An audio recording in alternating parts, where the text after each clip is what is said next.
আসসালামু আলাইকুম। কাছের এবং দূরের যে যেখান থেকে আমার এই ভিডিওটি দেখছেন তাদের সবাইকে অসংখ্য ধন্যবাদ জানাচ্ছি।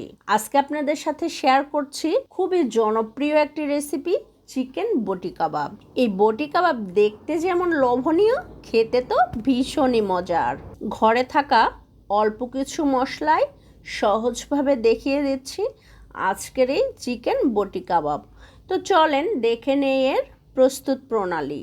এখানে মুরগির বুকের মাংস নিয়েছি 500 গ্রাম, আদা রসুন পেস্ট দিয়ে দিচ্ছি 1 চামচ করে, আর এখানে লাল মরিচের গুঁড়ো আপনাদের পছন্দ মতো দিয়ে দিবেন। জিরের গুঁড়ো দিয়ে দিলাম 1 চা চামচ, ধনের গুঁড়ো দিয়ে দিচ্ছি 1 চা চামচ, আর গরম মশলা দিয়ে দিলাম 1 চা চামচ, সয়া সস 1.5 চা চামচ, আর 1 ফালি লেবু চিপে রস দিয়ে দিচ্ছি।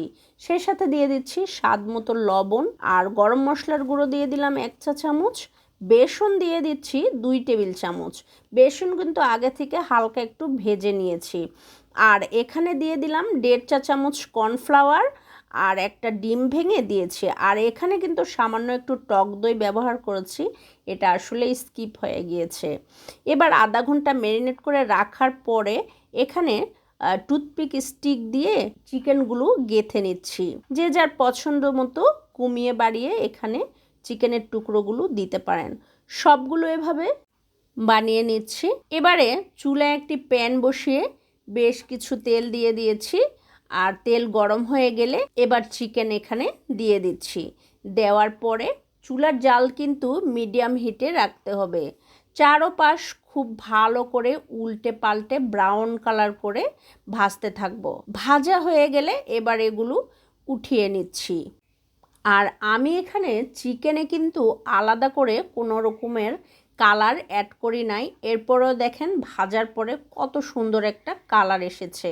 দেখতে যেমন ভালো, খেতেও কিন্তু অসম্ভব মজার। ঝটপট তৈরি হয়ে গেল ঘরে থাকা অল্প কিছু উপকরণে খুবই জনপ্রিয় চিকেন বটি কাবাব। আর এই চিকেন বটি কাবাবের ভেতরটা ছিল এতটাই সফট যে মুখে দিলে বোঝা যায় রেস্টুরেন্টের চাইতেও কোনো অংশে কম না।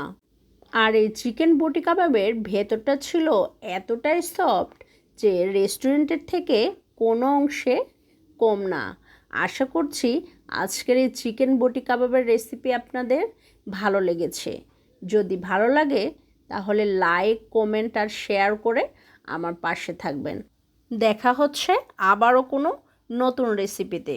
ততক্ষণ পর্যন্ত সবাই ভালো থাকবেন। আল্লাহ হাফেজ।